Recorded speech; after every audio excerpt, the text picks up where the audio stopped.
Assalamu alaikum, dear students of class 5.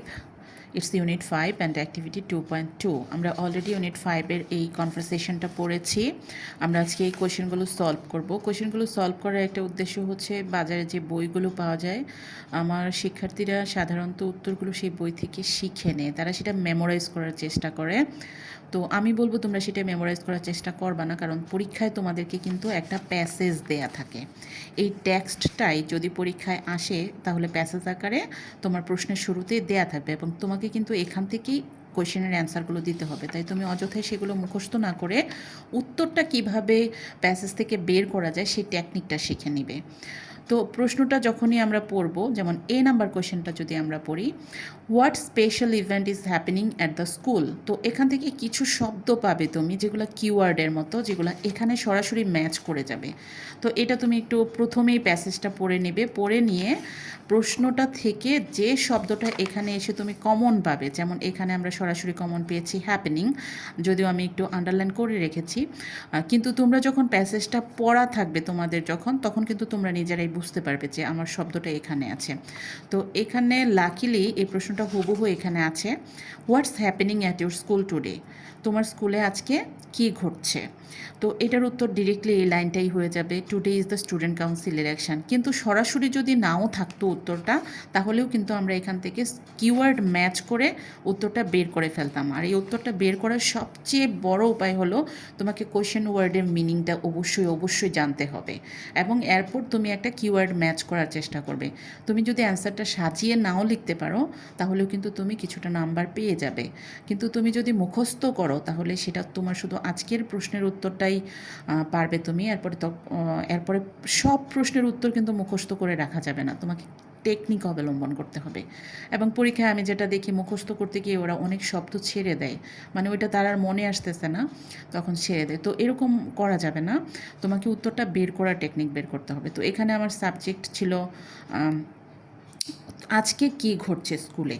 তো event হচ্ছে আমার সাবজেক্ট এবং অক্সিলারি ভার্ব হচ্ছে ইজ, এবং এখানে সরাসরি আছে today is the student council election. এই লাইনটাই তোমার উত্তর হবে। বি নাম্বার কোয়েশ্চেনটা দেখো, who can be the candidates in the election. তো এখানে আমার কোয়েশ্চেন ওয়ার্ড হচ্ছে হু। তোমাকে হু এর অর্থটা জানতে হবে, হু মানে হচ্ছে কে। অক্সিলারি ভার্ব হচ্ছে ক্যান, কারণ প্রশ্ন যখনই তুমি অ্যান্সারটা দিবা তখন এই অক্সিলারি ভার্বটা তোমার জন্য অনেক important.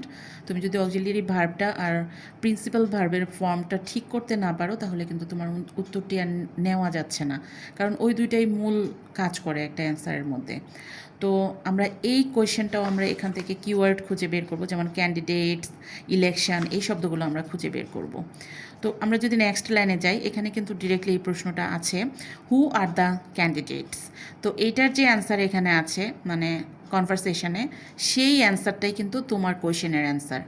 Any students from class 3 to class 5 can be a candidate. Class 3 থেকে ক্লাস 5 পর্যন্ত যে কোনো শিক্ষার্থী স্টুডেন্ট কাউন্সিলের ইলেকশনের ক্যান্ডিডেট হতে পারবে, তোমার কাছে তাই জানতে চাওয়া হয়েছে। তো সি নাম্বার কোয়েশ্চেনে চলে যাই, how many candidates are competing. কতজন প্রার্থী প্রতিযোগিতা করছে। এখানে কোয়েশ্চেন ওয়ার্ড হচ্ছে হাউ মেনি, ক্যান্ডিডেটস হচ্ছে তোমার সাবজেক্ট, আর হচ্ছে তোমার অক্সিলিয়ারি ভার্ব। তুমি যখনই কোয়েশ্চেনটা পড়বে এগুলো তোমার মাথায় আগে নিতে হবে যে আমি সাবজেক্ট কী হবে, আমার অক্সিলিয়ারি ভার্ব কী আছে, আমি কিভাবে উত্তরটা লিখবো, এবং আমার কোয়েশ্চেন ওয়ার্ড দিয়ে আমাকে কি চাওয়া হচ্ছে, কতজন বা কতগুলো। হাউ মেনি শব্দটার অর্থ হচ্ছে কতজন বা কতগুলো।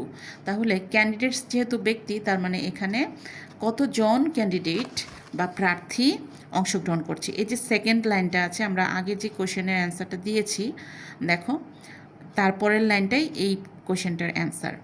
17 candidates are competing for 7 position. Directly এই লাইনটাই তোমার এই কোশ্চেনের অ্যান্সার হবে। লাকিলি এখানে সবগুলা কোয়েশ্চেনের অ্যান্সারই ডিরেক্টলি দেওয়া আছে, কিন্তু সব জায়গায় এরকম নাও হতে পারে। তবে যেসব জায়গায় এরকম হবে না সেখানেও কিন্তু তোমাকে নিরাশ করা হবে না। দেখা যাবে যে কোনো না কোনো কিওয়ার্ড ওখানে মিলে গেছে, এবং তুমি যদি অক্সিলিয়ারি ভার্বটা সুন্দর করে বসাতে পারো তাহলে তোমার উত্তরটা তুমি নিজেই সাজিয়ে নিতে পারবা।